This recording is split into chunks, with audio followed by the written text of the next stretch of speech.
Going to try my hand at a visual aid today. For those of you on the sides that can't see, you don't need to see. I'll try to rotate it here and there. Thank you. Consider it an experiment, if nothing else.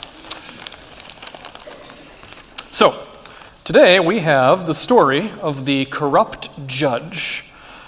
You know, sort of an undervalued parable, really, where Jesus tells us a thing or two about the nature of justice, or lack thereof. Anyway, so right off the bat, gotta ask, what is justice? Because in my book, justice is a spiritual word. Because for real justice to be done, you need to consider the dignity of all people involved, and you've got to make the best decision you can for the right reasons. That means that for justice, you need compassion and wisdom. Okay? That makes it a spiritual matter, if only partially. Now, in our gospel story, part of the problem with our judge is that he eventually makes the right decision, but not for the right reasons. Okay? It's a breach of wisdom, essentially. So let me back up a little bit. I want to explain what justice might look like in action today. So one of the shows I'm watching these days is called Caught on Camera, because I love crime. No, preventing crime. No, you know what I mean. Someone after 8 o'clock Mass said, "Father Justin, I feel like I learn a little more about you every Sunday," with just a hint of concern in her voice. Anyway, it's an interesting show, though. It's about how CCTV cameras in England, it's a British show, these cameras are helping law enforcement when, the police can't be everywhere at once. And one episode in particular was specifically dealing with the problem of bar brawls, which are very common in England, street fights, and general violence in public. And they explained that there was this town in England, not big, not London or anything. It was kind of the West Bend of England, really. And they had a lot of this, a lot of street fighting, a lot of violence in public. Way more than a town of this size should have. And the cops were they were puzzled as to why they were dealing with this specific problem so much. So they underwent an investigation. And don't ask me exactly how they went about it, but they eventually concluded that 80% of all their public violence could be traced to one bar. So if it wasn't in that bar or directly outside of that bar, it almost always involved some patron of that bar wandering off into the city, very drunk, and looking for trouble. So what the cops did is they filmed a whole bunch of this fighting footage on CCTV cameras. Now, I can't actually draw people fighting, so I just went for a billowing dust cloud and the word "oi," which is what I think British people say when they're fighting. And it's at night, so the moon is crying. So they film all of this, and they make a presentation out of it, and they take it to the town council or the Chamber of Commerce. It wasn't clear which one. But these people just looked in horror at all this violence in their town, and they immediately decided to take away that bar's liquor license. So, ye old English hooligan bar / fight club, closed forever. And I included the sun because that is a happy ending to an embarrassing problem.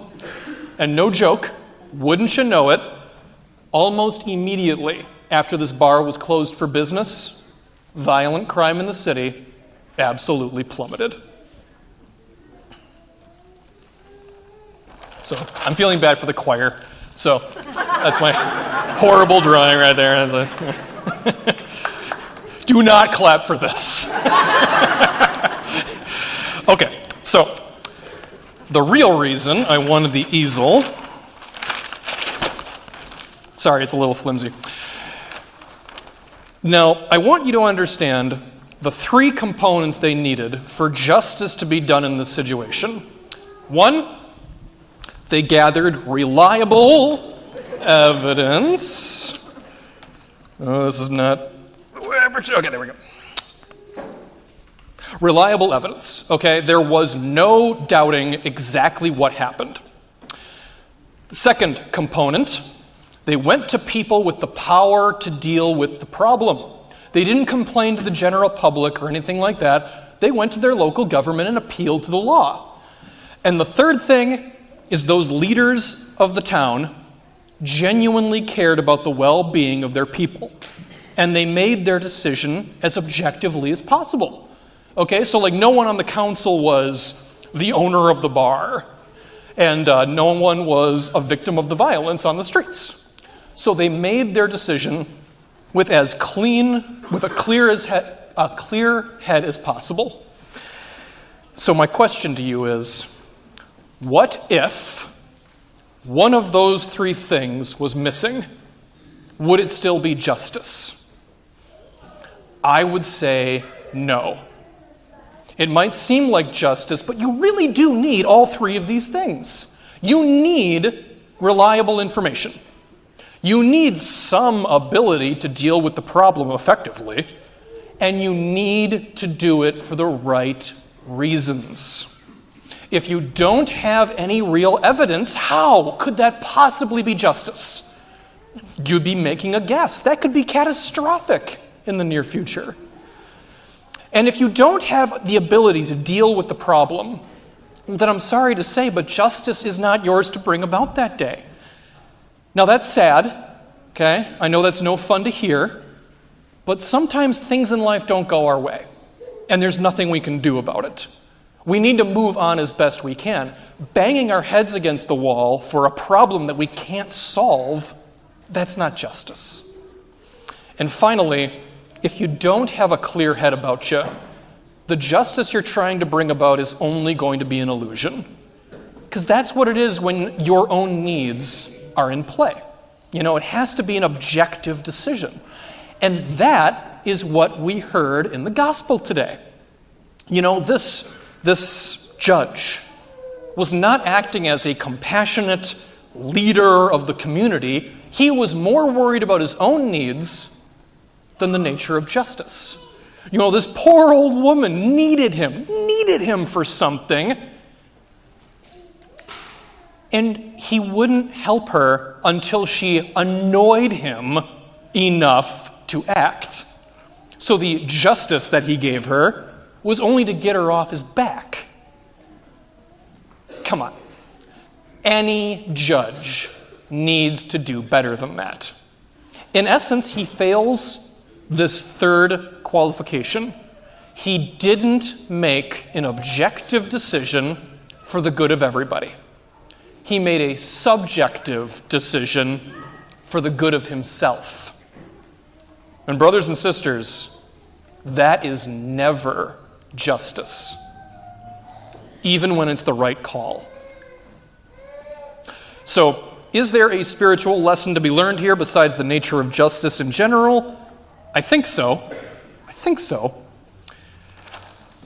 What it all comes down to is justice needs to be the right thing for the right reason.